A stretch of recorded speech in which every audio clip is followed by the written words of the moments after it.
Good day, and welcome to PECO's Business Update. Please note that this webcast is being recorded. I'm Kimberly Green, Head of Investor Relations. I'm joined by our Chairman and CEO, Jeff Edison, President Bob Myers, and CFO John Caulfield. Please note that today's prepared video remarks have been pre-recorded and our Q&A session will be held live. Once we conclude our prepared remarks, we will open the webcast for your questions. After today's webcast, an archived version will be posted to our Investor Relations website. As a reminder, today's discussion may contain forward-looking statements about the company's view of future business and financial performance, including forward earnings guidance and future market conditions. These are based on management's current beliefs and expectations and are subject to various risks and uncertainties as described in our SEC filings, specifically in our most recent Form 10-K and 10-Q. In our discussion today, we'll reference certain non-GAAP financial measures. Information regarding our use of these measures and reconciliations of these measures to our GAAP results are available for download on our website. Please note that we have also posted a presentation. Our caution on forward-looking statements also applies to these materials. Now I'd like to turn the webcast over to Jeff Edison. Jeff? Thank you, Kim. And thank you, everyone, for joining us today. We're excited to provide an update on PECO's long-term growth initiatives. I'll start with these three main takeaways. First, PECO's a growth company. Our growth is fueled by internal and external opportunities and is executed by one of the best teams in the business. We're not just creating long-term value. We're delivering solid, dependable cash flow growth and setting new standards for performance for grocery-anchored and necessity-based retail. We believe that PECO can consistently deliver 3 to 4% same-center NOI growth and achieve mid to high single-digit core FFO per share growth year after year. We have a long-term view of the business. We're aligned with our investors. We think like owners because we are owners. This mindset ensures that every decision we make today is focused on delivering solid growth well beyond 2026.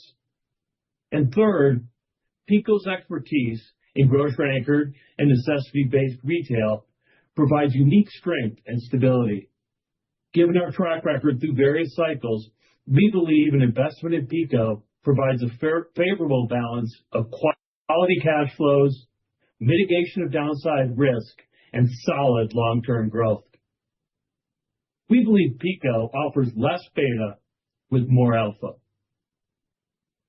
PECO was founded as a growth company almost 35 years ago. Today, we're one of the largest owners and operators of grocery-anchored neighborhood shopping centers, with a clear path to increasing our enterprise value to over $10 billion. Our integrated operating platform, driven by highly engaged associates, allows us to add unique value at the property level. We manage every aspect of our business in-house and leverage our locally smart expertise to make PECO a preferred landlord. PECO's 95% neighbor satisfaction score from our annual survey validates our locally smart approach. The PECO team's ability to execute at the property level continues to deliver results. We are pleased to increase the midpoint of our full year 2025 earnings guidance. The midpoints of our increased 2025 guidance for NAREIT and core FFO per share represent a 7% growth and a 6.8% growth, respectively. We're pleased with our preliminary 2026 guidance growth rates for NAREIT, FFO, and core FFO per share, which are in the mid-single digits.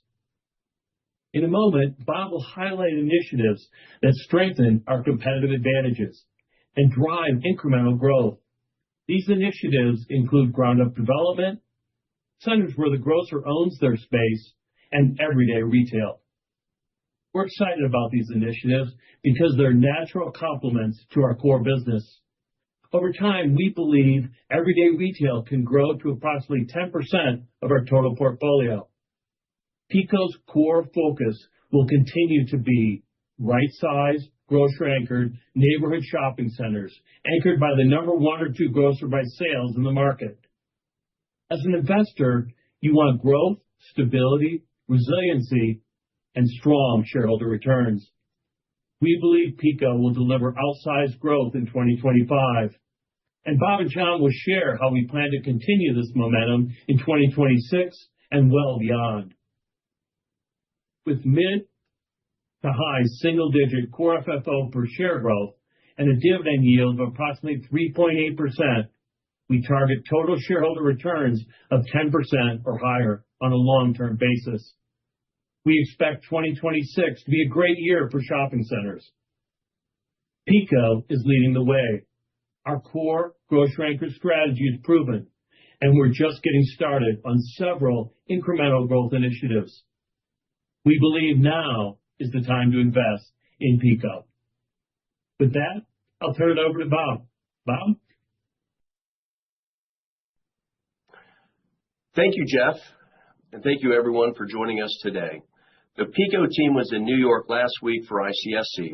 We continue to see high retailer demand for necessity-based retail with no current signs of slowing. PECO's leasing team continues to convert this demand into significantly higher rents. As we heard at ICSC, retailers want to be located at our centers where top grocers drive consistent and recurring foot traffic. This is most evident in what we call SOAR, spreads, occupancy, advantages of the market, and retention. You've heard us say it before. We believe SOAR provides important measures of quality. PECO continues to have significant pricing power, demonstrated by strong rent spreads and embedded rent escalators, which are often in the 2 to 3% range for new and renewal leases, respectively. Rent spreads should continue to be strong into the foreseeable future. PECO's occupancy is among the highest in the space, and we expect occupancy to remain high throughout 2026. We believe we can deliver another 100 to 150 basis points of same-center inline leased occupancy. That said, we believe our portfolio can deliver 3 to 4% same-center NOI growth long-term without occupancy growth. We continue to see many advantages to the suburban markets where we operate our centers. PECO centers are located in trade areas with strong household incomes and growing populations where our grocers and retailers have been profitable. Retention is also an important measure of quality. Our portfolio retention rate was 93% for the first 3 quarters of 2025. High retention means less downtime and lower tenant improvement costs, which translate to better economics for PECO. We expect continued strong retention as we look ahead to 2026. In addition to our strong leasing activity, rental growth, and high retention trends, we're utilizing our competitive advantages to complement our core grocery-anchored portfolio with incremental growth initiatives. We believe the addition of everyday retail, often referred to unanchored centers, complements and enhances our portfolio returns. Same-center NOI growth and FFO per share growth while leveraging PECO's core competencies. These centers offer reliable fundamentals similar to our core properties with a stronger long-term growth profile. Everyday retail centers are located in the same trade areas as our grocery-anchored centers, growing suburban markets with strong median household incomes. We've identified nearly 50,000 everyday retail centers across the U.S., a huge opportunity. With PECO's scale and locally smart approach to the market, we're ready to lead the way in acquiring, owning, and leasing these assets. We are excited about everyday retail, and we are already seeing success in everyday retail centers we've acquired to date. We have invested approximately $181 million into 9 everyday retail centers since 2023. When we look at these 9 centers, we are seeing underwritten unlevered IRRs 10% and higher, acquisition cap rates between a 6.4 and a 7.6%, new rent spreads averaging above 40%, renewal rent spreads averaging above 25%, and population density and household incomes above our core portfolio. We believe we can scale everyday retail to $700 million to $1 billion over the next 5 years. This would represent about 7 to 10% of PECO's portfolio. With 29% of PECO's ABR coming from grocers today, we believe everyday retail delivers more alpha, while the overall portfolio continues to provide less beta. Strong demand from national retailers continues to fill our pipeline of ground-up out-parcel development and repositioning activity. We will spend about $50 million per year on average, although 2025 and 26 will be closer to $70 million. The increase is due to several tear-down rebuild projects for Publix, which are delivering strong returns. We included a case study in our materials for one of these assets. We also recently acquired 34 acres for a grocery anchor development project with an initial investment of $10 million. Ocala, Florida is a high-growth trade area with more than 10,000 new homes expected to be built over the next 5 years. We expect to sell part of the land to a national grocer, and then the PECO team plans to develop several out parcels. We'll share more details as the project progresses. We are interested in pursuing more opportunities with leading grocers across the U.S. Grocery anchor development takes time and patience. That said, we believe there are advantages to working with the nation's top grocers on their expansion plans. We are optimistic about the opportunity over the long term. Moving on to acquisitions, we continue to believe that PECO offers the best opportunity for external growth within the shopping center space. These investments continue to be core to PECO's long-term growth plans. Given the strength of the market, the pipeline we are targeting, and the team we have at PECO, we believe we can acquire $400 to $500 million of gross acquisitions in 2026. Our core strategy remains focused on acquiring right-sized, grocery-anchored neighborhood shopping centers anchored by the number 1 or 2 grocer by sales in the market. Today, this represents 84% of total ABR. PECO holds the number 1 position among its peers in percent of grocery-anchored centers at 95% of ABR. Part of our core strategy includes centers where grocery space is owned by the grocer, often referred to as shadow anchored. We own 23 of these centers today, representing about 8% of our wholly owned portfolio by count and about 5% of our own GLA. The PECO team remains excited about these centers. When compared to our total portfolio, these centers have delivered solid same-center NOI growth and comparable strong retention rates, while delivering higher inline leased occupancy, higher ABR, and higher new rent spreads.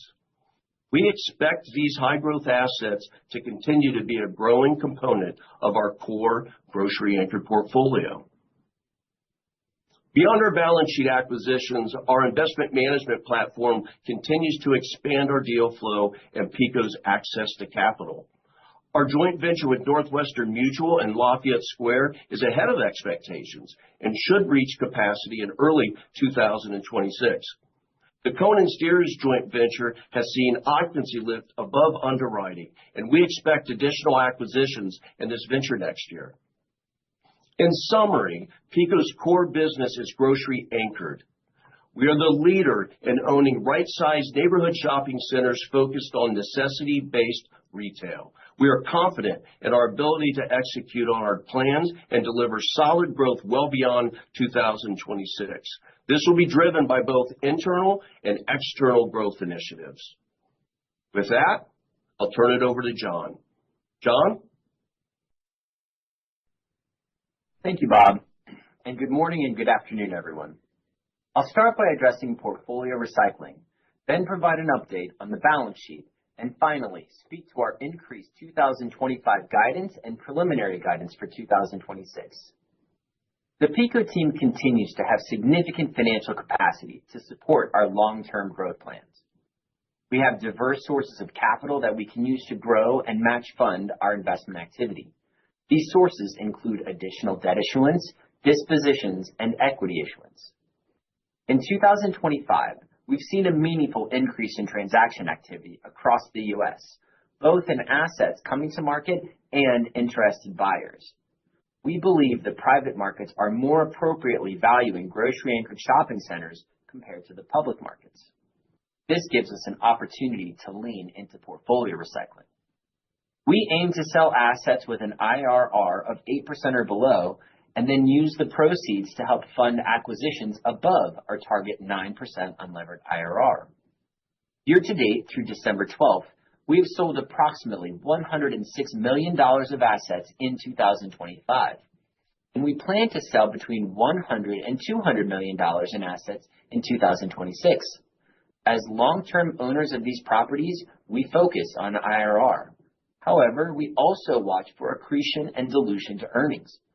We expect minimal short-term impact from dispositions to 2026 FFO. In 2025, the cap rate on dispositions was slightly lower than our acquisitions, and we would expect them to be close in 2026. We are maintaining a high-quality portfolio while improving PECO's long-term growth profile. This activity provides PECO the opportunity to realize the gains we've achieved while investing in future growth. We believe this approach helps drive solid NOI growth long-term. Turning to our investment-grade balance sheet, we have a strong liquidity position. Combined with our proven access to the equity and debt markets, we have the ability to execute our growth plans. It's important to note that PECO can acquire $300 million of acquisitions annually and remain leverage neutral. PECO generates over $100 million of free cash flow after our dividend and maintenance capital expenditures. When we're growing same-center NOI between 3% and 4% annually, we generate additional leverage capacity from our solid growth and adjusted EBITDA. We have a long-term leverage target of low to mid 5 times net debt to adjusted EBITDA, and we hold BBB flat and Baa2 investment grade ratings from S&P and Moody's respectively. PECO's board of directors increased the company's dividend rate by 5.7% this year. We offer a predictable income stream for our investors through monthly dividends. We believe an investment in PECO provides shareholders with the right balance of stability and growth. PECO's strong financial position, including our well-laddered debt maturities and a low payout ratio, supports future stability and dividend growth. We believe that performance over time and consistent earnings growth will be rewarded in the capital markets.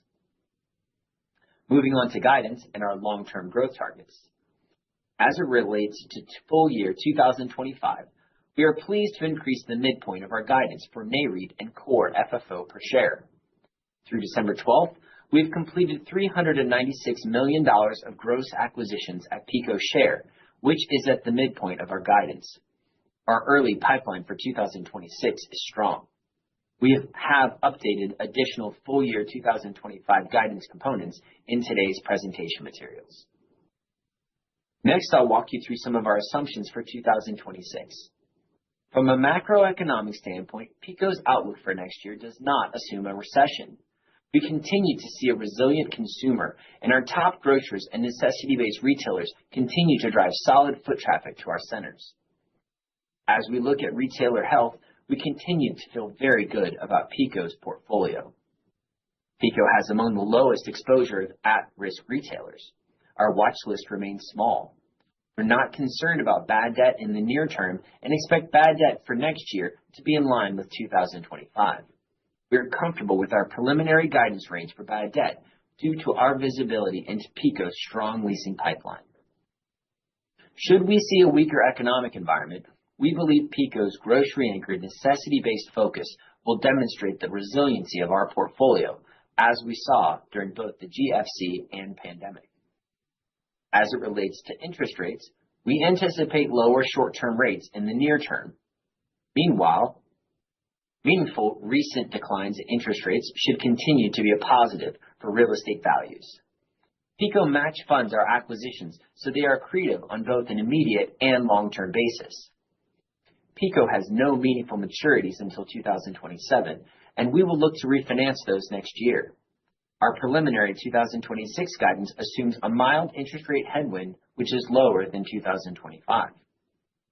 PECO also continues to benefit from a number of positive macroeconomic trends that create strong tailwinds and drive strong neighbor demand.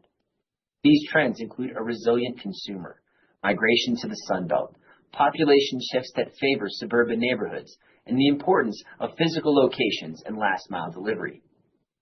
The impact of these demand factors are further amplified due to limited new supply over the last 10 years and going forward, given that current economic returns make it challenging to justify new construction of shopping centers. Given these assumptions, initial net income guidance for 2026 is in a range of 74 to 77 cents per share. Our same-center NOI growth for 2026 is projected to be in a range of 3 to 4%. We are not currently anticipating any significant one-time items next year. As we head into 2026, we anticipate same-center NOI growth to generally accelerate quarter to quarter throughout the year. Our gross acquisition guidance for 2026 is projected to be in the range of $400 million to $500 million at PECO share. Our guidance for NAREIT FFO for 2026 is estimated to be in a range of $2.65 to $2.71 per share. This reflects a 5.7% increase over 2025, comparing midpoint to midpoint. Our guidance for core FFO for 2026 is estimated to be in a range of $2.71 to $2.77 per share. This represents a 5.6% increase over 2025, comparing midpoint to midpoint. We have also provided initial ranges for the other guidance items used in your models in our presentation materials. As Jeff mentioned, we are pleased with our 2025 and preliminary 2026 guidance growth rates for NAREIT FFO per share and core FFO per share, which are in the mid to high single digits. Now I'll walk you through the components of PECO's long-term growth. Looking beyond 2026, we continue to believe our portfolio can deliver 3 to 4% same-center NOI growth annually on a long-term basis. We are at high occupancy levels in our portfolio, and although we believe we can continue to raise occupancy, we are reiterating that we believe we can deliver that 3 to 4% same-center NOI growth annually without additional occupancy lift. While we do believe that we can still push same-center inline occupancy higher, we don't need it to deliver same-center NOI growth in this range. High occupancy in our portfolio gives us pricing power to drive strong rent growth through both new and renewal rent spreads, as well as higher annual escalators in our leases. Our long-term same-center NOI growth is driven by new and renewal rent spreads and embedded rent bumps that are contributing around 100 basis points to 2026 annual same-center NOI growth and gradually climbing. This was 60 basis points not long ago. The PECO team continues to invest in value-creating ground-up outparcel development and repositioning projects. On a long-term basis, we expect to invest about $50 million annually in these opportunities, with weighted average cash-on-cash yields between 9 and 12%. As Bob mentioned earlier, our opportunity to invest is higher in 2026, around $70 million, which we're excited about. This activity remains a great use of free cash flow and produces attractive returns with less risk. We continue to grow this pipeline as the returns are accretive to the portfolio. We believe that investing in development and redevelopment projects is one of the best uses of our capital today, enhancing long-term value. In summary, PECO's strong NOI growth is the result of our high-quality portfolio and unique competitive advantages. As it relates to the transaction market, we see the strong fundamentals of grocery-anchored shopping centers further strengthening. It's no surprise that grocery-anchored is attracting more attention in the market. We expect the heightened attention to continue as the operating fundamentals of grocery-anchored centers offer a highly attractive growth profile relative to other real estate classes. Does this make the transaction market more challenging? Absolutely. That said, we have strong grocer relationships. We have the best acquisitions team in the business. We have demonstrated success in finding core grocery-anchored opportunities. We are finding undermanaged and underoccupied everyday retail centers. And we have the joint venture expertise and relationships to continue to find exciting opportunities. This is why we are confident in our ability to deliver on our gross acquisitions guidance of $400 to $500 million at PECO share in 2026. We believe PECO is different than triple net REITs because of the strong internal growth that our operating platform delivers. This amplifies PECO's buying potential annually. As we look to our long-term core FFO per share growth, PECO's core earnings growth is driven by both internal growth and external growth. Our 3 to 4% same-center NOI growth is worth between 350 and 600 basis points with operating leverage. Our external growth, which includes the initial cap rate spread at acquisition to our cost of capital, as well as the non-same-center NOI growth we create, is estimated to deliver 100 to 350 basis points of core FFO per share growth. As we've said previously, we believe this portfolio and this team can deliver mid to high single-digit core FFO per share growth on an annual basis. We also believe that our long-term AFFO growth can be higher as more of our leasing mix is weighted towards renewal activity. We believe our targets for core FFO per share and AFFO growth will allow PECO to outperform the growth of our shopping center peers on a long-term basis. Lastly, while equity is not required to drive external growth in 2026, we would consider raising equity if our stock were to trade at an accretive level. We are not assuming any equity issuance in our preliminary 2026 full-year guidance. PECO is a growth company, and we continue to invest in future growth. We believe the best use of capital today is fueling our internal growth engine through our development and redevelopment activity and driving external growth through acquisitions of core grocery-anchored centers, everyday retail centers, and joint venture opportunities. From an external growth standpoint, we believe we have proven that we are disciplined buyers.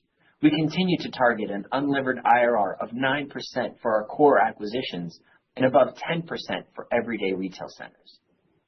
If we look at everything we have acquired over the past few years, we continue to outperform our original underwritten return expectations. We will maintain our disciplined approach and focus on accretively growing our portfolio. All of these factors, combined with PECO's unique advantages and our focused strategy, give us confidence in our long-term growth plans.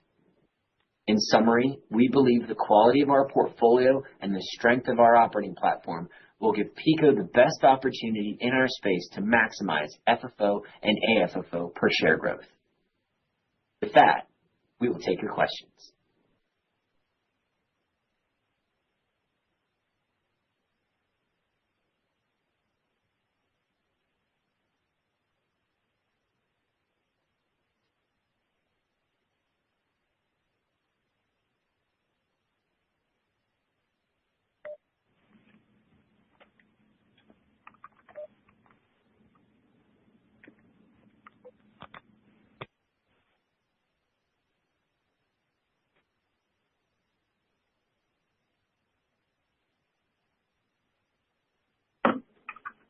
Thank you, John. We will now begin the Q&A session. So we've put our sell-side analysts in a queue, and they will be able to ask questions over the phone. For those of you who are dialed in, if you can mute your line, and then as I get to you, you can unmute your line to ask questions. I'll be prompting you and calling you by name, and then again, you can unmute your line, and we have time for you to ask a question and a follow-up question today.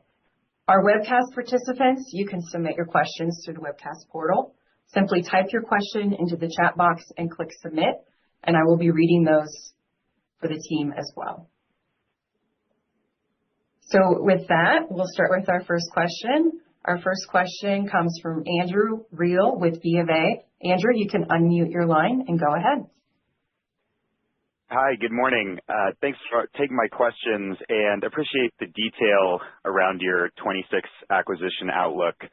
I was just wondering, as you know, competition for high-quality grocery-anchored assets continues to intensify. How does your strategy enable you to source deals and maintain your 9% plus IRR target on new core acquisitions? Well, Andrew, thanks for the question.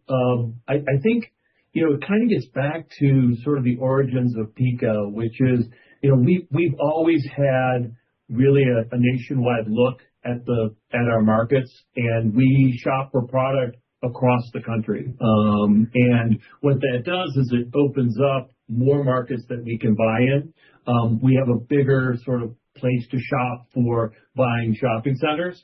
And what that does is it allows us to find inefficiencies in the market where if you're if you're only focused on, 5 or 10 markets that you can go into, that's a much smaller market where you have to play. So we like to have a bigger field to play on, and we've proven that we can find properties across the country that meet our tough standards, but in doing that, gives us more opportunity to buy more. And that's, I think, why we've been able to consistently be, the largest buyer on an individual basis of grocery-anchored shopping centers in the United States. Bob, anything else you want to add there? Yeah, I would love to add, it's been an interesting year in the sense we're seeing a lot more product than we have. Certainly 2023 was extremely choppy, but when you look at this particular year, when I look at our statistics, we underwrote 585 deals this year compared to 284 deals last year. And we submitted to our investment committee 327 deals compared to 152 deals. So that's a great indication of just, I think, what we're seeing and the amount of volume that's going to be out there. So again, we're going to keep our discipline and solve for our 9% unlevered returns, which we've done successfully. And we feel real good coming out of the New York ICSC show that we're going to continue to see some level of consistent acquisitions. Great. Any follow-up question, Andrew? Go ahead. Thank you. Just a quick follow-up, and I apologize if I missed this during the prepared remarks, but could you quantify your 26 bad debt expectation as a percentage of revenue and just remind us where that falls versus your long-term historical average? Don, you want to take that? I get all the fun questions. So if you look, to answer 26, let me point to 25. So 25, we set the guidance of 60 to 100 basis points was our guidance range. We're coming in this year to date, we're around 75, 80, and I think that's going to finish the year about the same. When I looked at 26, the dollars that we provided are about the same, about a 60 to 100 basis points. We really don't see anything on the horizon that's changing. We think there's a good consistency here, and we're really pleased the growth that we're going to put up next year. Thank you. Thank you. Our next question comes from Haendel St. Juste with Mizuho. Haendel, you can go ahead and unmute your line. Hey, guys. Thank you. Appreciate the presentation. Very helpful. My question for you, John, maybe another fun one. Can you talk about the guide a bit more, the FFO guide? What's embedded for G&A and interest expense for 26 and how that compares to 25? I'm curious kind of how much that might be contributing to the growth in year-over-year FFO. And I know there isn't any equity embedded in the guide for next year, but can you clarify if there's any debt issuance embedded in the guide? Thanks. Sure. Thanks for the question, Haendel. So when we look to the FFO guide, and you specifically asked about G&A and interest. So when we look at G&A, I think midpoint to midpoint of 26 over 25, it's about 2%.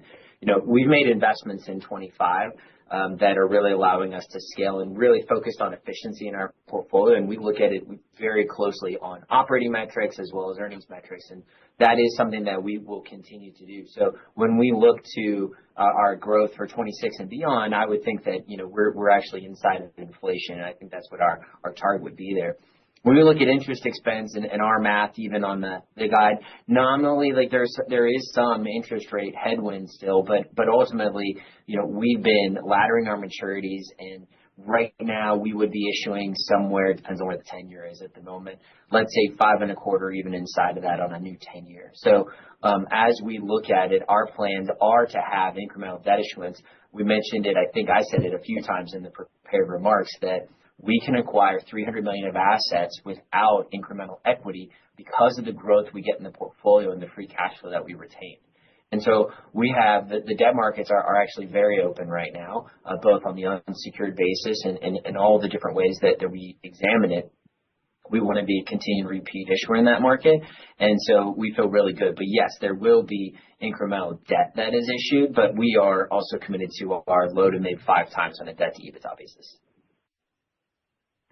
And I'm not sure if I missed it, but did you comment on G&A, your expectations for next year versus this year?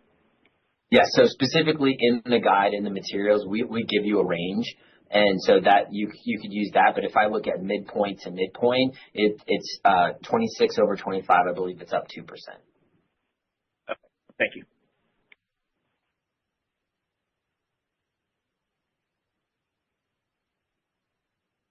Thank you. Our next question comes from Caitlin Burrows with Goldman Sachs. Caitlin, you can unmute your line.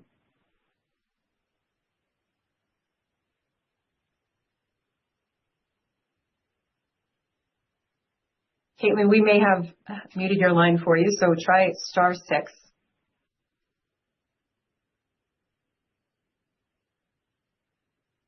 Hear me now?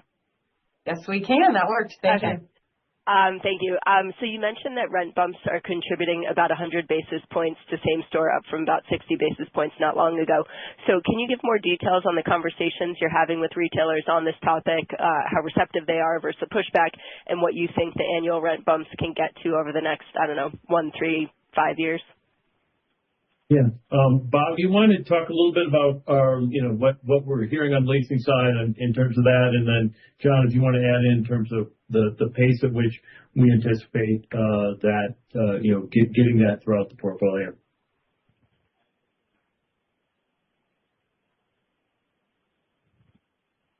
Absolutely.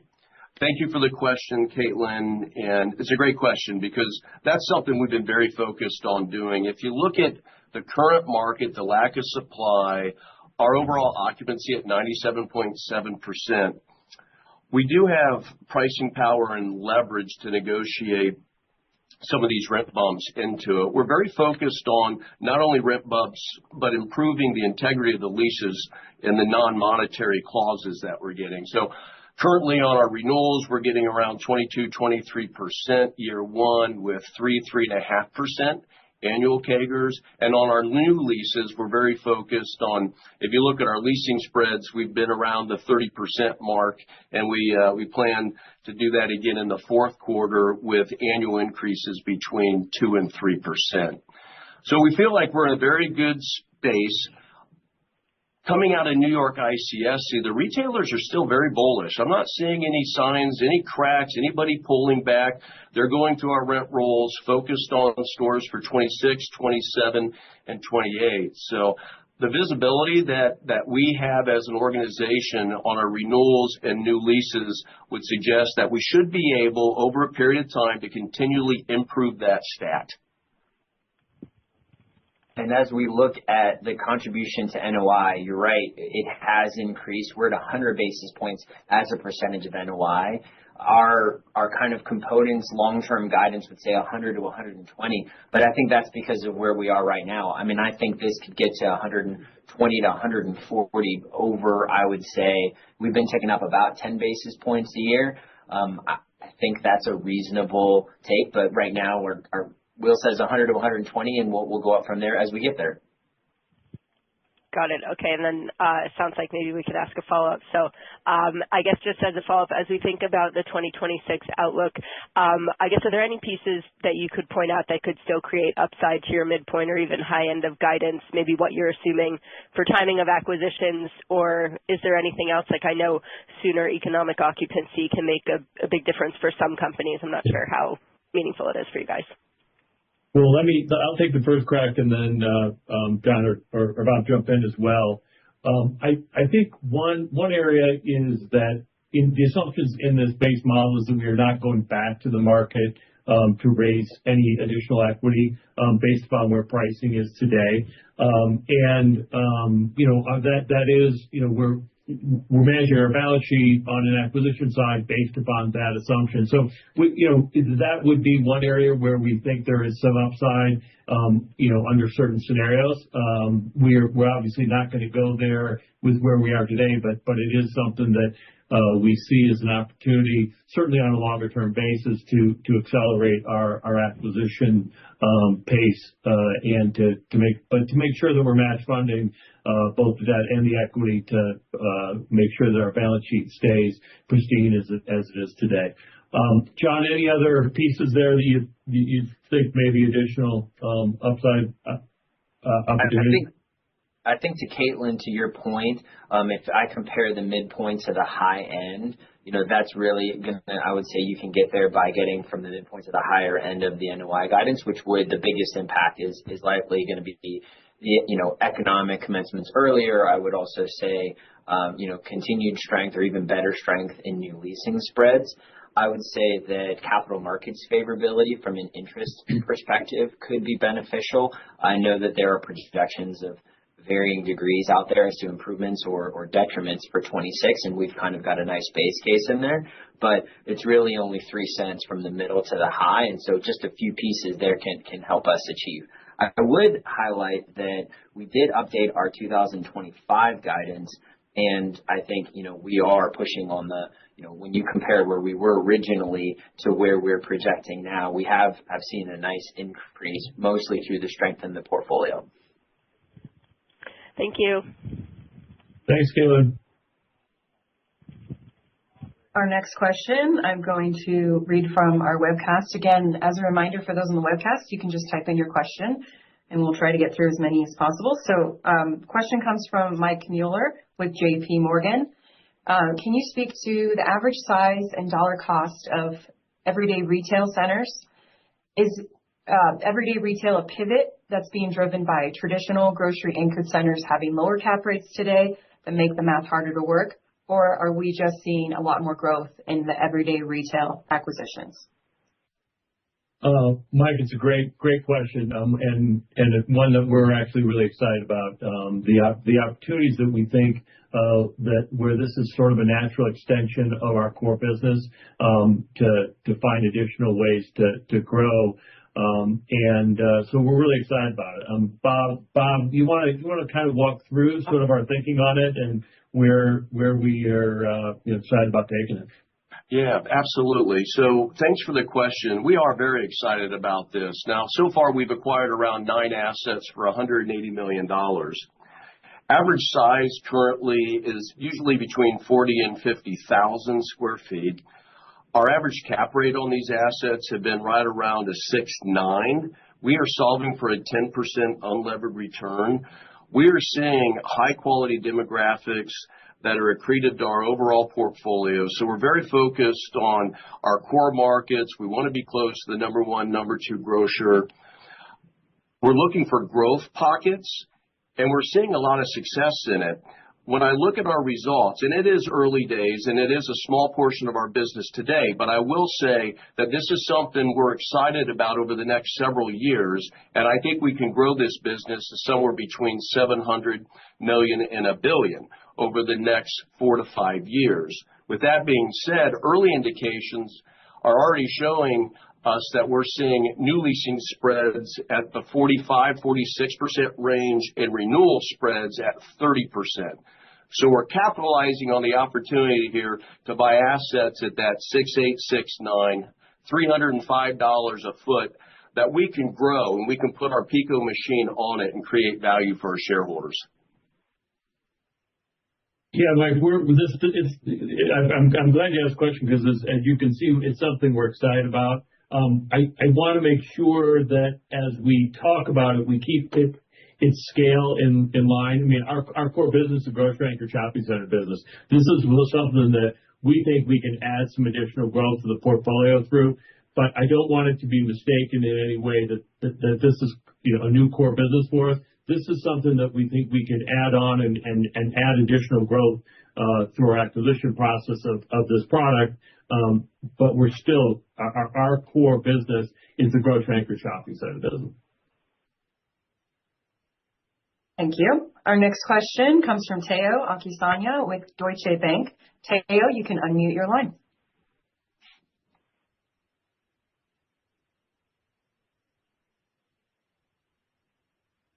Tayo, we might have muted your line. So if you try *6 and see if that works.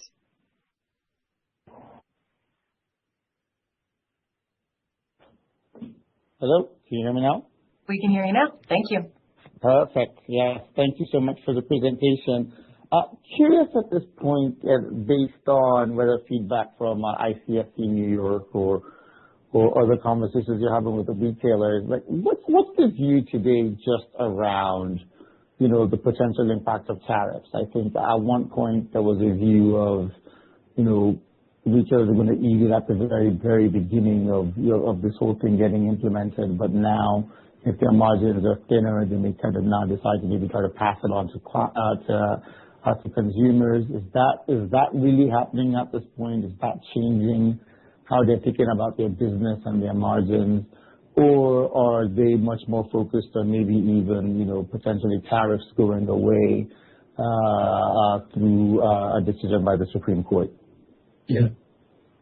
It's a great question, Dale. And I appreciate it.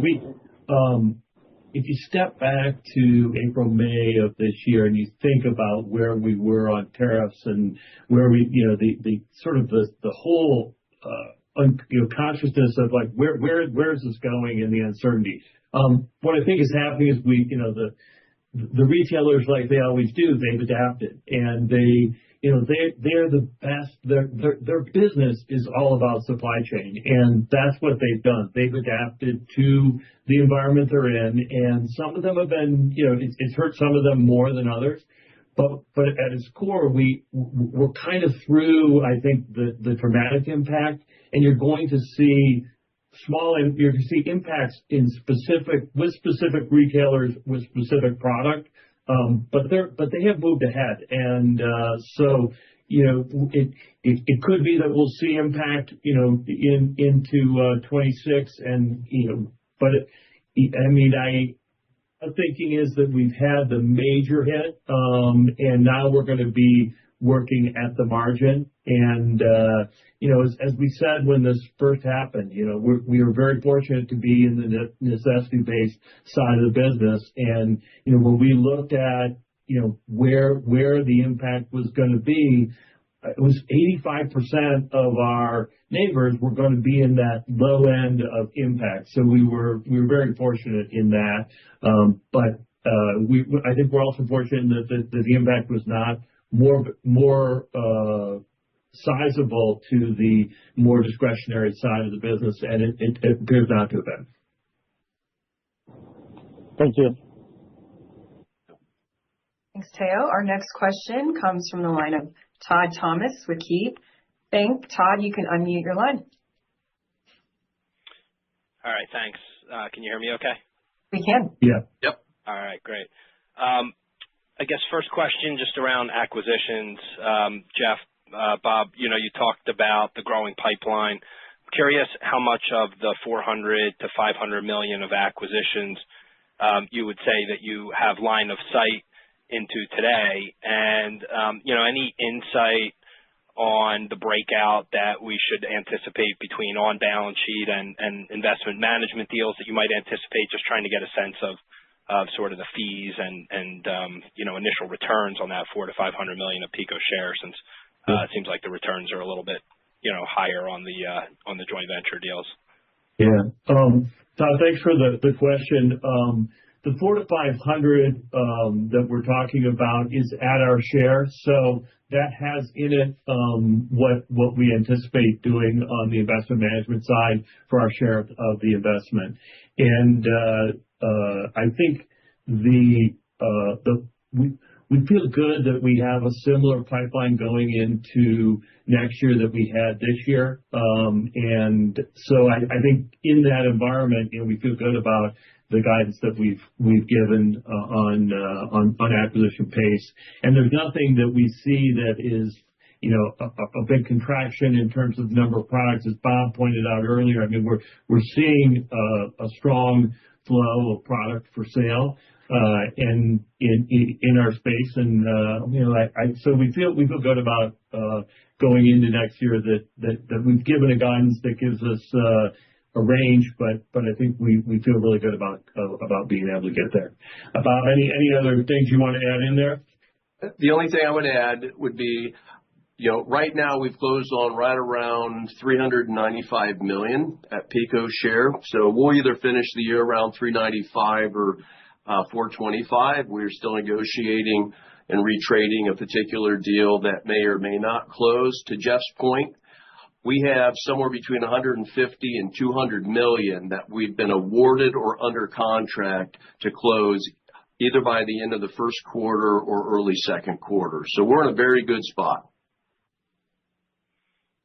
Okay, that's helpful. And then second question for John, I wanted to go back to the interest expense assumption that's underlying guidance, 117 to 127 million dollars. Looks like you're running at about 115 million-ish on an annualized basis from the third quarter interest expense amount. And you had 275 million of notional swaps burn off in November and December, an incremental 200 million of swaps expire in September of next year. And you mentioned some potential new debt capital, would be reasonable to assume is layered into, into the year to help fund acquisitions. Can you just provide a little bit more detail around some of the interest expense assumptions? Happy to. So a couple of things. So I knew that there was likely going to be a swaps question. Handel missed his window, but I'm glad you helped him out here. So when we look at the swaps that have expired, we're okay. So I think we have one that will expire here in a couple of weeks. At that point, we'll be approximately 84%. We have a long-term target of being 90% fixed. But we also want to be a long-term issuer in the unsecured bond market, and our plan is to issue debt into that market on an extended basis, and that will help manage us to the number that we're talking about. I will tell you that we also disclosed that we've sold approximately $106 million of assets as we're sitting here today. So we're actually running without any debt on the line. And while we have provided the gross acquisitions guidance in the prepared remarks, we did also talk to about 100 to 200 million of dispositions next year. I spent time kind of describing our perspective on recycling. And so all the assets that we're selling, the recycling is truly, we're going to be putting those right into acquisitions and managing the dilution that I think the market would have concern about.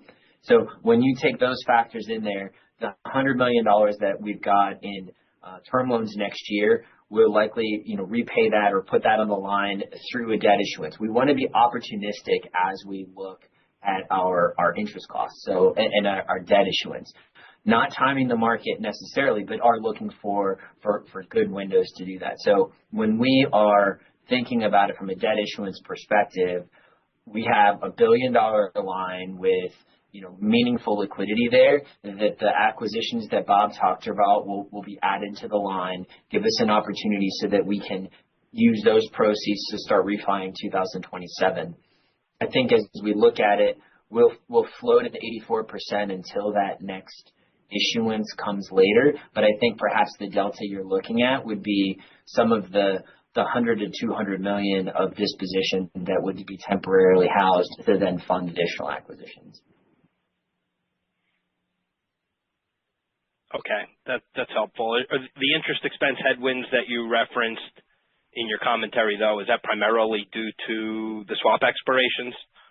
I would say yes. I mean, when we are running the math, it's small, not enough that when I think about our guidance that it's there. But ultimately, our weighted average interest is still around 4.4. And as I told you, my incremental borrowing cost on a long-term basis is a little above 5. So it's not a lot, but ultimately we're excited about being able to deploy that into these assets and acquire. The other piece I meant to mention is, as we think about it, Bob had talked about line of sight on the acquisitions. I would think similarly, that more or less as we look at it, we know the volume and the timing.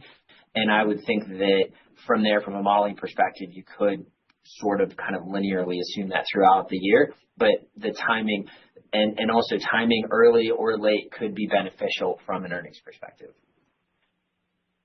All right. Thank you. Thank you, Todd. Our next question comes from Michael Griffin with Evercore. Griff, you can unmute your line. Great. Thanks for having me and appreciate the business update presentation. I know a lot of this conversation was spent on sort of growth opportunities and the year ahead. And, maybe as you look at the portfolio, I'm just curious because, obviously the grocer anchor is a big part of the value proposition, but it seems like that is the lower growth part of the center and you make your money on the inline shops. So just curious if you've thought about or if there's the potential to monetize maybe the grocer portion of the center, still have it as almost a shadow anchor, and then try to redeploy those proceeds into some more of these everyday retail centers that you guys were talking about. Griff, that's a great question, and it's certainly something that is sort of top of mind for us in terms of where is our best cost of capital. And what are the vehicles that will allow us to create more growth in the cash flow of the company? So if you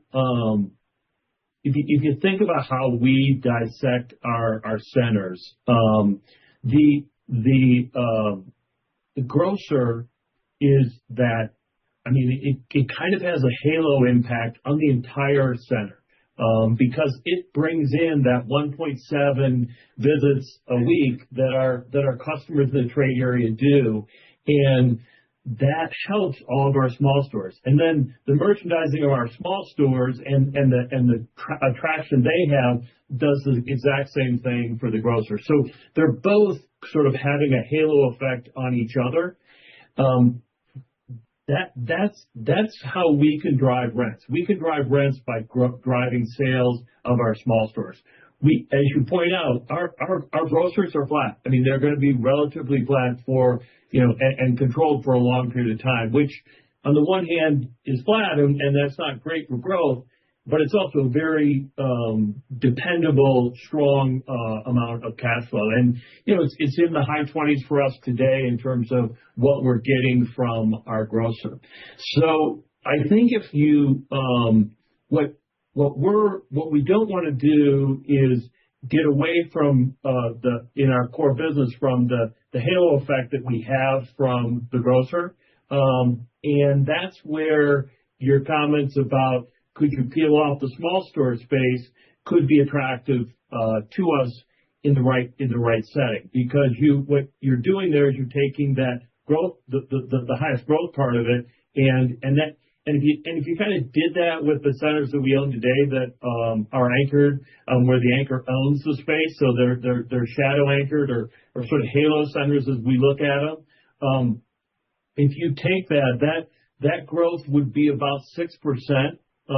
Same store NOI growth versus 4%, and this is over the last 3 years for the entire PECO portfolio. So there is additional upside in that, as you point out. So certainly something that we are in conversation. It's a very complicated transaction. It's unlikely to happen unless it's directly with the grocer because of the complications of it. But something that we see as an enticing potential source of capital that we could get very efficiently.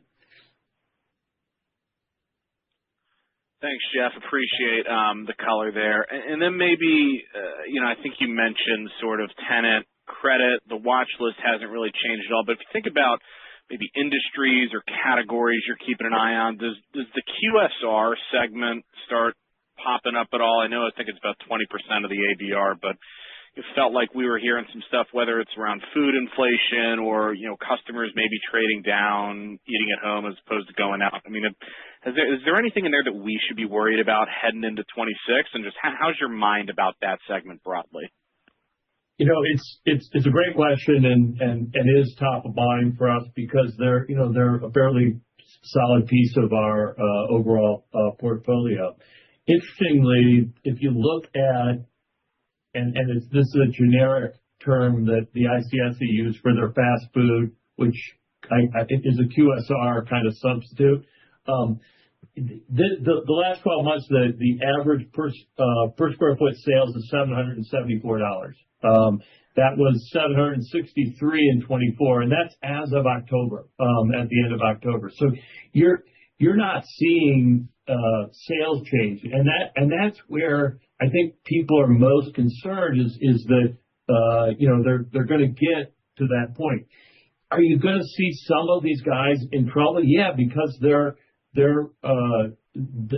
is just the nature of the business. They don't, and it's more of an operating issue than it is people not going to the QSR. So we continue to watch it. Bob, I don't know if you have anything additional. Obviously, the ICSC you said it was really strong from the QSRs as well.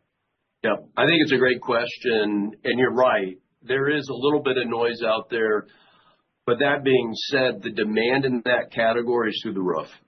So if we do lose a QSR, we have two waiting that want the space, and you'll typically find in a great QSR, the locations are great. So I think we're in a very good spot in terms of not seeing any cracks in particular regarding anything around our merchandising or the retailers. We will continue to focus on QSRs and health and beauty services, medtail. 70% of our rents are necessity-based. So what we take a lot of pride in is just really working the merchandising at every property. And we continue to see a lot of success, and it shows through our occupancy and our spreads. Great. That's it for me. Thanks so much, and happy holidays. Yeah. Thanks. Thanks, Griff. Thanks, Griff. Our next question comes from the line of Ron Kamdem with Morgan Stanley. Ron, you can unmute your line.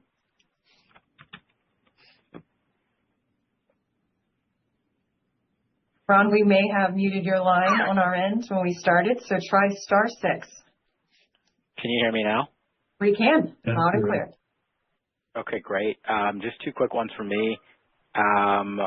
The first one is just on the presentation was really helpful. Maybe just on the 100 to 150 basis points occupancy upside you still think is in the inline portfolio. Maybe can you just provide a little bit more color on how you get there? Is that sort of a 2 to 3 year target? How are you guys thinking about sort of getting that last bit of occupancy? Bob, you want to take that? Yeah, great question.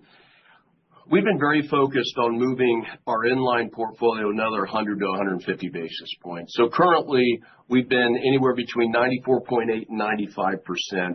And I think it's very realistic that we can get to 96, 96.5. I do a lot of creative things with our leasing team in terms of incentives, bounty spaces, targeted spaces, to really pick up the additional 100 to 150 basis points.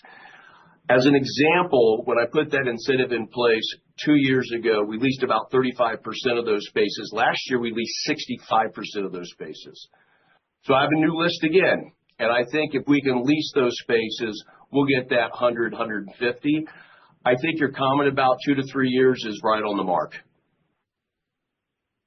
Great. Helpful. And then I think this is the first time just going back to the everyday retail, I think this is the first time you sort of mentioned getting it to 10% of the portfolio and the $7 billion target and so forth. I guess I'd love to hear just a little bit more about, how these deals are sourced, what the competition sort of looks like, and so forth. Thanks. Yeah. I'll start, and then Bob, you jump in. That number's over 3 years. We'd like to get to $1 billion over 3 years, and as you know, we are very disciplined in this process, just like we are in all the rest of our processes. And that is under the assumption that we will continue to see the kind of results that we have in that space. So it is. We're excited about it. We're committed to that, but we're also, we're going to apply the same discipline to buying those centers that we do to the rest of our portfolio. Bob, do you want to talk a little bit also? Yeah, great question. What I'm really excited about is as an example, if there's 6,000 opportunities in our core grocery space that we're looking at every year, there's 50,000 everyday retail centers in our markets that we're interested in. We're going to continue to see a lot of supply. Every week in investment committee, our team is reviewing anywhere between 5 and 8 of these opportunities weekly, so they exist. Where we have a competitive edge is we're a cash buyer. And a lot of times I'm hopeful that our sophistication will allow us to find opportunities. We can be very selective. We can negotiate hard. We can fall in and out of contract, which we've done, which is why if you look at our portfolio of 9, we've averaged a 6.9 cap rate with unlevered returns around a 10.3, 10.4. So again, I think it's very real. We're going to take our time. We're going to do it our way, obviously. But I love the incremental NOI growth it's going to give our portfolio. You know, John and I and Jeff all believe that we can drive somewhere between 4 and 5% same center NOI growth out of these everyday retail centers. And that is a nice sweetener at 7 to 10% of our overall portfolio. Really helpful. Thank you for the presentation. Yeah, thanks. Thanks, Ron. Our next question comes from the line of Juan Sanabria. Sorry, Juan. With BMO. Juan, you can unmute your line. Hi, can you hear me? Loud and clear. Yeah. I just hoping to piggyback off of Ron's question there. I guess two-parter. One, how much is assumed within the core or normalized FFO guidance would come from acquisition accretion? And then secondly, is there any sort of breakout you can provide in the $400 to $500 million of acquisitions that are earmarked for 26 of what would be your traditional grocery anchored versus the new everyday retail and the shadow anchored that you talked about a little bit in the prepared remarks? Sure. Why don't we, John, do you want to I'll take the first part. The first part, and then we'll talk a little bit about sort of the makeup of the portfolio that we plan to buy.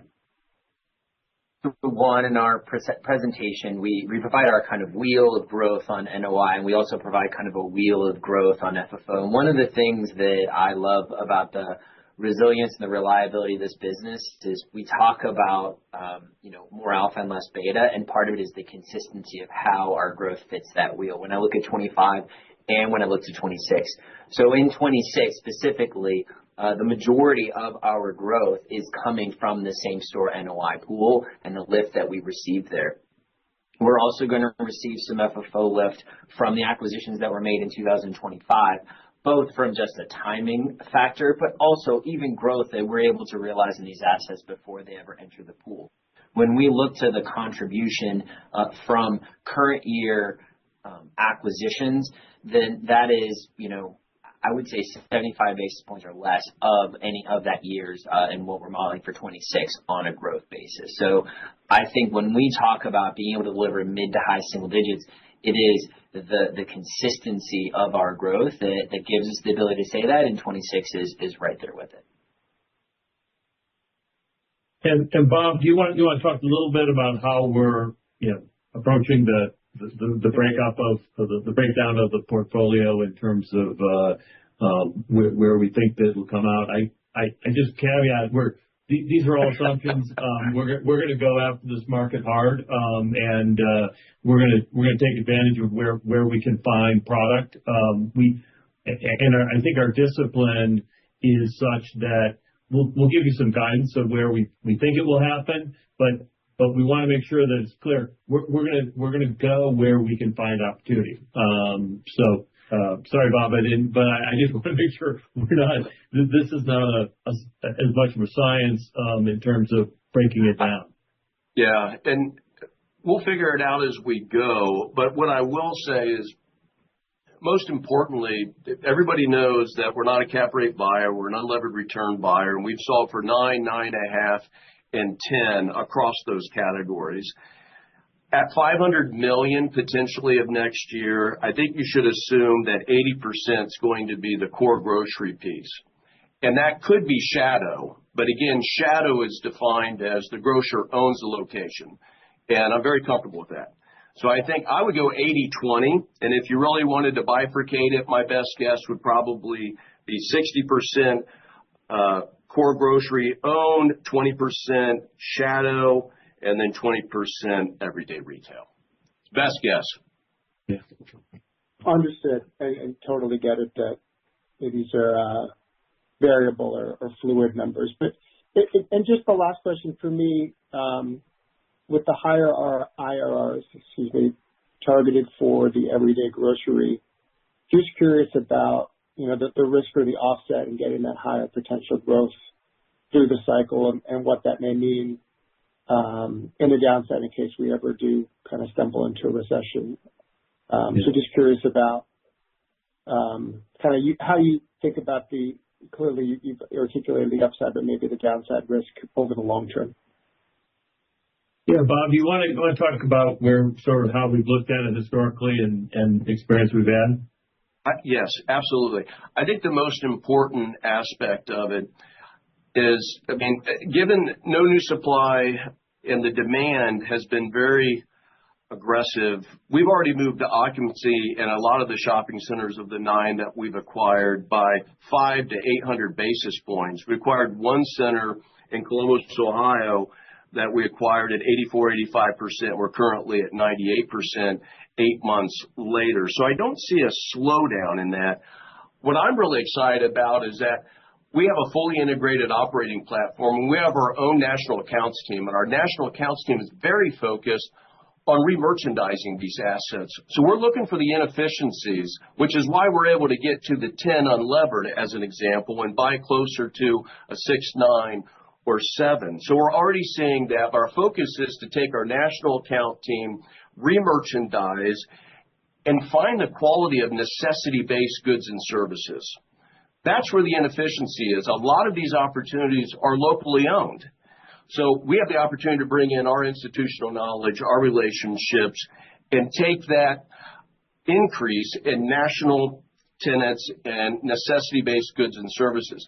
We want to operate them the same way we operate our core grocery-anchored business. And if you look at our results through the great financial crisis and COVID, we lost the lowest occupancy, and it was because of that strategy. We're going to implement the same strategy with everyday retail. If I might add, I'll also say, so he's the bullish one, I'm the conservative one. It's the chairs that we have. So when I think about the question you asked, what we did is we looked at our portfolio of over 330 shopping centers, and I said, okay, there must be aspects that could kind of look like this. And my team looked at it, and they went back years, they went back through the pandemic, and they said, okay, well, what happened?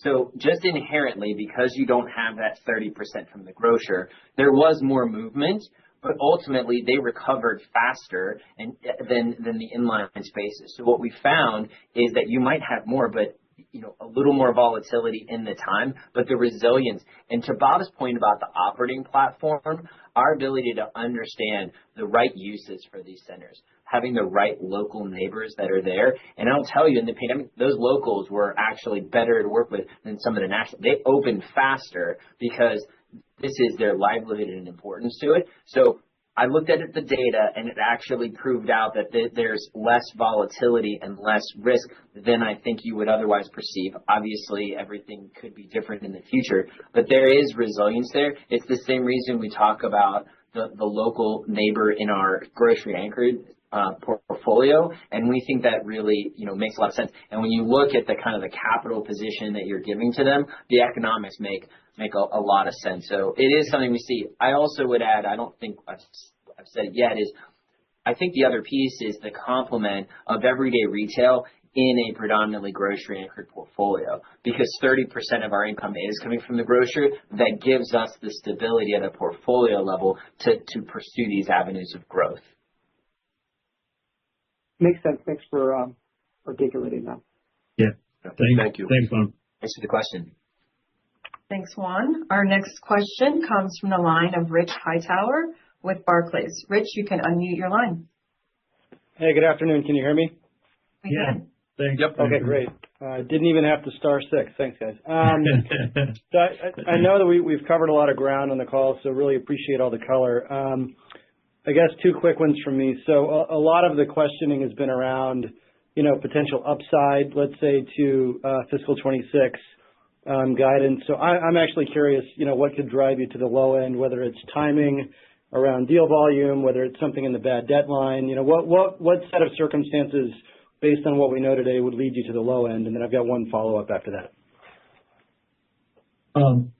John, you want to walk through that? Because I think most of these are the major things that would drive us down are more external things than they are with internally that we've got. But you want to go through that, John? I spend my days on the conservative end and worrying. You should go back and look at pictures from years ago. This gray wasn't, the silver, as I say, it wasn't there. Look, to Jeff's point, the majority of 26 is already done. Ultimately, it takes time to execute these deals, to work on our redevelopment projects and things moving. So the pieces that would move us to the lower end are going to be macro related and much more steeper recession than would be expected. A big push that would could increase bad debt in some way. The other piece I would say would be in the capital markets. Given we are capital intensive, we don't need equity, but to the question earlier, we do need debt. And so if there were a change from what is expected in a meaningful way, because again, we're almost 90% fixed today, so it wouldn't have that spot. But if rates were to meaningfully shift in a negative way, it could move us a little bit. But again, I think when you sensitize these things across the breadth of our portfolio, it's still quite managed. But that could be the difference between 50 basis points on NOI. It could be, 50 basis points or so in FFO. All right, that's great. Thanks for the color. I guess my second question is around G&A. So, if at the midpoint you're growing 2% in 26, as the portfolio gets bigger and bigger year after year, how do you expect G&A to sort of scale, with that growing size of the company? And what source of operating leverage, should we sort of anticipate as we model the company out, beyond 26? Well, I'll start, John, and then you can kind of help us with the sort of how the numbers play out. We have the stuff that we're talking about today is stuff that we invested in 24, even late 23, 24, and 25. So one of the we are actively investing in our growth opportunities on a regular basis, whether that be in specific acquisition areas where we want to have better expertise, whether it's on the AI side. We see that as something that is a key part to creating the growth environment that we have and that we want to continue to push. So I think it's important. We think it's really important to know that it's not that we don't see a big jump this year, but the stuff that we're talking about today is stuff we've been investing in consistently over the last 3 years, and you're going to see us now starting to invest in other things that will get us the growth on a longer term basis. And I think it's an important part of, sort of having our investors understand how we're thinking about it. And the way we're thinking about it is we take specific parts of our G&A where we grow them, and those are parts that are creating the long-term value and the long-term growth that we're planning. I would just add two things real quick. One is when we look at it in 25 went up. I did have to raise the guide there, but I would point out that we were able to increase that while also increasing our FFO numbers, and that goes to the investment that we're making. The other piece is, and I think it depends upon your news source, but as many would say, we're actually spending more on AI in 26 than what we're receiving now. We do see the opportunity there, but in order to get there, I'm spending a little bit. But we have invested in technology, and I would argue we are among the most efficient of the REITs out there. I think we do a really, really great job at this. If you're looking for a number, I would think as you look forward, I do think that there are scalability and efficiencies to be obtained from AI. I just don't know that I'd write them in yet. But for me, I would say inflation or inside. That's probably what I would say. But ultimately, knowing that I'm going to be driving portfolio growth from an NOI and an acquisition standpoint at a greater pace than that. Very helpful. Thank you, guys. Yeah, thanks, Rick. Thank you, Rich. I'm going to follow up with some questions we received through the webcast. So let's start with occupancy. So this question maybe for John. We mentioned that we don't need occupancy improvement to meet our earnings growth long term. But could we provide a little color on any occupancy gain that's considered in guidance for 2026? We're always pushing our leasing team. As Bob articulated earlier, we want their targets, but then at the same time, I also have that piece. So when I look at it and you've heard me speak about this before, in 24, we had more anchor activity than is usual for us. And so when we said 3 to 4 in 25, we had to go with a guide that was 3 to 3.5. I would say that in 26, we have some of that's going to help us, but actually based on our internal math, occupancy lift as a contribution to NOI is close to neutral. So we are closer to that piece of the NOI wheel that says we're pushing this through rent spreads, embedded rent bumps, development and redevelopment. That is where our growth is coming from. That said, we are looking for the occupancy gains and we're driving our operating team to do that. I would say that the 150 basis points, 100 to 100 is over the next 2 to 3 years. But I think because of the timing, it'll be growth in the future. Thank you, John. Next question. Maybe just a little bit more color on everyday retail. Can we speak to the neighbor profile that we're seeing for everyday retail? Maybe break out a little color on the mix of national retailers and local retailers and how we think about our neighbor health for everyday retail. Cool. Bob, you want to take that? Sure. Great question. Currently, out of the 9 shopping centers that we've acquired in everyday retail, 53% of the rent roll comes from national and regional tenants, and 47% comes from local.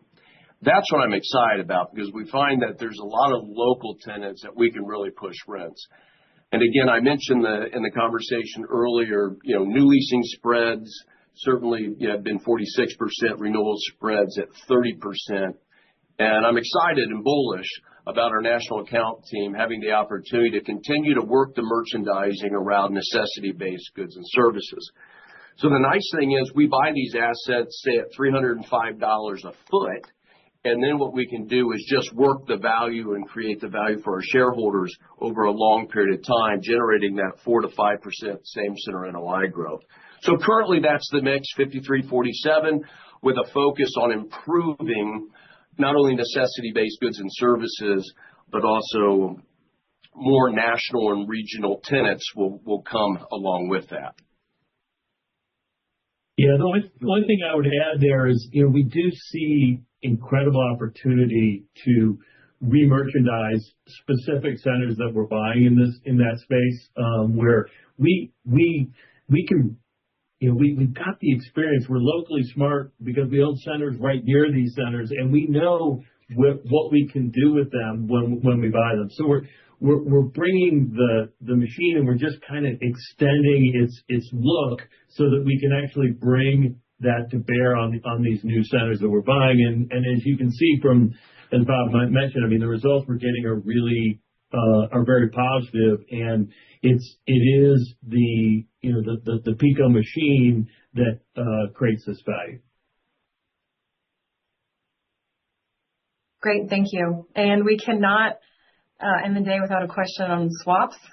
John, if you could provide some color on any activity on swaps expiring in the fourth quarter, and then also swaps expiring in 2026 and plans to address.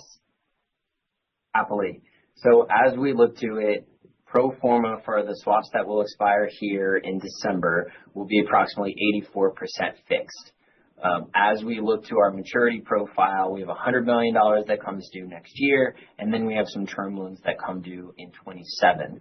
And so our plan at this time is to refinance those through the unsecured bond market, which would bring our fixed ratio back higher towards our target of 90%.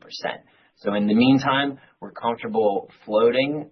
We redid the revolver earlier this year and, have very good relationships with our banks and flexibility. So our plan is to allow those to float, and then we will opportunistically access the market in 2026. As we look at it, one of the things that we're very focused on is being opportunistic and not being in a position where we have to do anything. So we're very focused on managing our maturity calendar, making sure that we're managing our leverage and providing our team the growth and the capital that it needs to deliver on all of the operating plans that we've talked about here. And we feel really good about that as we look at 26. Thank you, John. All right, this concludes our Q&A session. Thank you, everyone, for your questions today. If you have additional questions, don't hesitate to reach out to us. With that, I'll turn it back over to Jeff for some closing comments. Yeah. Thanks, Kim, and thanks, everyone, for your questions and being on the call today. We're excited about the new initiatives as they're creating great opportunities for PECO. It's important to know, though, that our focus remains our core grocery-anchored shopping center business, where we can deliver more alpha and less beta on a long-term basis. I'd like to take a moment to thank our PECO associates. We have the best team in the shopping center space. PECO's highly experienced and cycle-tested team has proven that we can drive value at the property level and deliver market-leading results. In summary, PECO is a growth company. Our growth is fueled by both internal and external opportunities, and is executed by one of the best teams in the business. As we head into 2026, PECO is leading the way. Thank you for your time today, and have a great rest of your day.